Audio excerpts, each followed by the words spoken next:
Hi, I'm Elizabeth Lane, and I'm not buying books this year.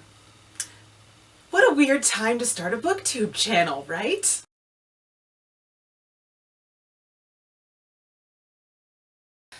Here's the thing. I've been a book blogger for about 4 years now, and in that time, I've acquired a lot of books. Before I started my blog and got involved in Romancelandia, which is what the romance fandom calls itself, I tended to finish a book, buy another book, finish that book, buy another book. Generally speaking, I would say I had maybe 10 to 12 unread books at any given point in time. And the reason I even had that many is that sometimes things don't click. Sometimes you start a book and it isn't any good and you put it down thinking that you'll pick it back up again. Sometimes you do, sometimes you don't.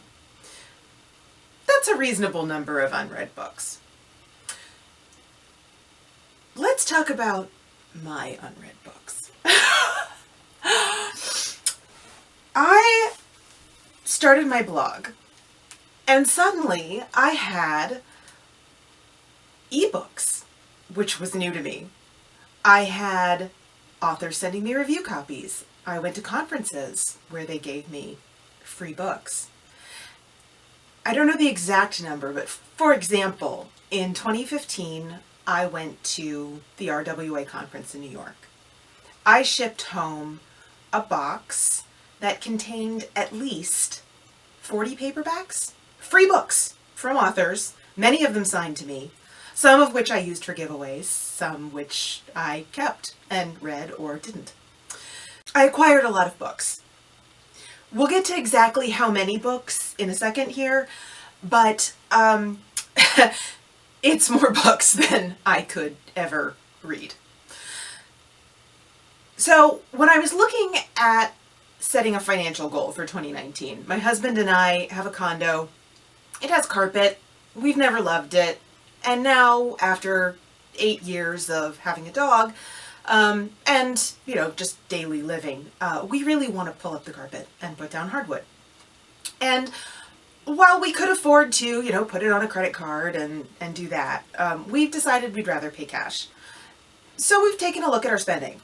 Our spending is not exorbitant for two people who work. My husband's been in the same job for 20 plus years, and I work part-time. And I think, I think wanting to pay cash for this purchase, we've looked at our spending and decided to cut back in some areas. And I'm a book blogger. I did not want to cut back on my books. But for the sake of argument, I went through my Amazon purchases from 2018. And I thought, okay, let's just see how much I spent, with the idea of maybe setting a budget. Just a budget. Something that I'd never done before in my book buying history, a budget for books. And I discovered that I had spent $369.50 on books. Now, that's not an insane amount. However, romances tend to not be terribly expensive. Most of my book purchases are between, free, 25 of those. Actually, it was 124 books, and 25 of them were free. And some of the others were 99 cents. Two of them were $9.99. Those are a little more expensive. Generally speaking, lesbian romance, which I read among many, many other things, it tends to be a little more expensive. But I would say the average, I guess I could probably figure it out exactly, but I didn't do that. Maybe $3.99 a book. So 124 books last year for $369. Some of those books I read. Some of those books languished and became part of my TBR pile. Most book bloggers, I think, are very familiar with this concept. I don't know if it's a general reader thing or more of like an online book fandom thing. We all have to be read piles. And mine has grown and grown and grown and grown. As far as how much it has grown, I went back through my entire Amazon purchase history, which was pretty easy for me because I didn't discover ebooks until really like 2013, 2014. I have 211 unread ebooks. Books that I paid some amount of money for, some of which, again, were free, that I just haven't read. I never picked them up. I never took the time to sit down and figure out if they were even things that I wanted to read. And some of those I would imagine are things that I no longer do. The other thing that I discovered is that the other thing that I discovered becoming a book blogger is vintage romance. I started reading romance at 15. I read many historical romances, mostly featuring Highlanders. I was really into Scottish romance, heroines being kidnapped by barbarians and dragged off to the Highlands. And then I also eventually got into sort of category romances, Sandra Brown and people like that. Right around, this is about 1994, 1995. So I have sort of a selection of things that I read from that time period. But I missed a lot of romance history, and I find it fascinating. So one of the things that I discovered in my travels is that you can really acquire a lot of vintage romance for really inexpensive prices at used bookstores and thrift stores. I have a used bookstore near me in Virginia, where I live, that frequently will sell vintage paperbacks for 10 cents a piece. 10 cents to 65 cents, maybe. This number is really hard to share. I have, at this point, 569 unread paperbacks, some of which came from conferences, some of which came, freebies typically, some of which came from giveaways, some of which came from things that I purchased. I wanted a physical copy of the book, most of which I purchased used. So I have a lot of historical romance and a lot of vintage category romance, Harlequin, Dell, Love Swept, those sorts of things. So that's a sizable total. That's, let me check my notes here so I don't do math on camera because that would not end well. 780 books between the ebooks and the paperbacks. I would imagine there are probably also some unread review copies out there somewhere, I would guess. But that's the vast majority of my books, is the ebooks and the paperbacks, 780 of them. Now, this year, which was a great reading year for me, I really discovered audiobooks in a big way. I think I probably read, 20 of those. I guess Audible just sent me an email, but I haven't opened it. Maybe 24 audiobooks, which I tend to consume more responsibly. I tend to stick to my Audible credits. I get them from the library. I do subscribe to the Audible romance package. Those books fulfill a very specific role for me, though. I listen to them at work when I'm doing menial things at work. And I listen to them in the car. And I don't really listen at any other time. I usually use more of a physical book when I'm not doing one of those two things. And so that's part of it. But then I also just read a lot. I had time, and the political climate being what it is, escaping into a book was always an attractive prospect. So I read this year 2018, 205 books. That's a good reading year for me. That's a pretty solid number of books. I've read sometimes fewer books than that, but I'm not actually sure I've ever read more books than that. It's a lot of books.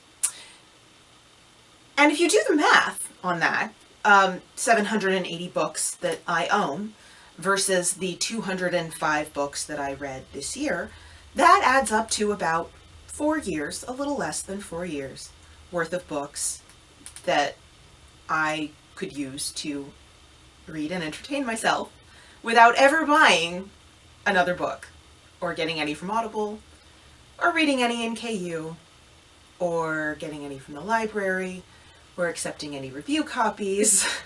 You see where I'm going with this. So this year, 2019, is going to be my no book buying year. I've set some rules that I'll go into here in a second. And I'm going to attempt to reduce my TBR pile by about 200 books. That's an ambitious number, I think, because I will continue to acquire books in some ways, and I'll explain that. But I think it's a reasonable goal. And what's even more reasonable is not buying very many books at all. So before I go into these rules, let me say this is not an indictment of how many books anyone else has, how many books anyone else reads, how anyone else might choose to commit to a project like this. These rules are highly specific to me and my goals for this year. First and foremost, of course, is, enabling my husband and I to pursue that financial goal that we set, replacing our carpet with hardwood by the end of 2019. So that's the first one. The other rules are more designed around other reading goals and, frankly, keeping my mental health intact. Looking through all of the books that I have, all 780 of those books, I wasn't content with the number of books that I have by marginalized authors. I have some mostly male romance left to read. I acquired a stack of romance by Black authors, so I got quite a few of those.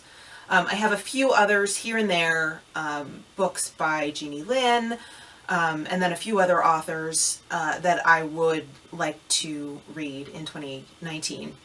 But I wasn't content with the number of books that I have by marginalized authors. What's good for me is that I do occasionally get Amazon affiliate payments. I talk about books on Twitter. I typically include an Amazon affiliate link. I will do that here on this channel as well.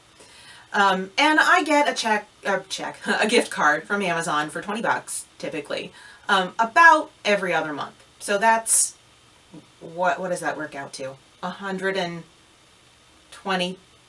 over the course of the year. And I'm earmarking that money for books by marginalized authors, typically new releases, some by authors that I already know and love.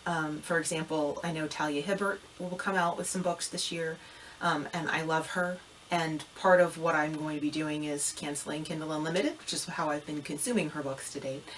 And I'm sure plenty of other authors. Beverly Jenkins has a new book coming out this year that I will, I'm sure, want to own versus getting it from the library, although I'm sure that would also be possible. So acquiring books by marginalized authors is still a priority for me. But I will only buy them as I can read them. So the idea would not be to add more books to the TBR pile, but to buy and read and talk about those books immediately when they come out. It's better for me, it's better for the author, it's better for my TBR pile. I see no downside to this. The other thing is I will be keeping my Audible romance package and my Audible subscription, which is $1 credit a month, because of the way that I use audiobooks. I talked about that. And then the other thing is I will be allowing myself to acquire books from the library, specifically because I tend to want to binge read. I often will pick up a book by a single author and decide that I need to read everything else by that author. This year I read all of Patricia Briggs, her Mercy Thompson and Alpha and Omega series. Alpha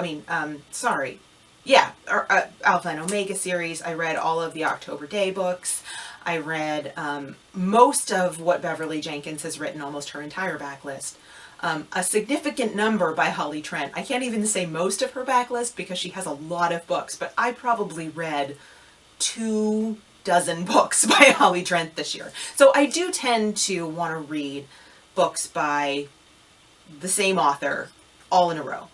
And I will continue to download books from the library in the event that I run into a situation like that, where I have a book on my TBR by a specific author, and there's another book either in the series or after I finish one series that I own that I'd like to start another series. If the library has that, I'm going to allow myself to, again, take out those books. But the very nature of the library is that then, number one, I don't own them. Number two, I haven't paid for them. Number three, I have to read them immediately because they have to be returned. So I think that's a good compromise and will allow me to do the level of binge reading that I sometimes feel is my happy place. Let me just make sure I didn't miss any of my rules. Sorry, my notes. Library, no Audible purchases outside of single credit subscription package, no Kindle Unlimited. This is a big one. I use Kindle Unlimited in much the same way that I use the library. I will tend to read an entire series of books by a single author. So I've done this with Ruby Dixon. Again, Holly Trent has a lot of books in Kindle Unlimited, Talia Hibbert that I mentioned. I went through a series of sci-fi romance a couple of years ago where I read just a ton of sci-fi romance in Kindle Unlimited in a row. But I go through phases with that. I will read 15 books in a row from Kindle Unlimited, a specific author, and then I won't look at it for 3 months. And I'm not sure that that's cost effective. So I'm kind of aiming to figure that out this year. I'm not going to buy any physical books. I will probably continue to accept signed freebies. There are authors that I beta read for that sometimes send me books.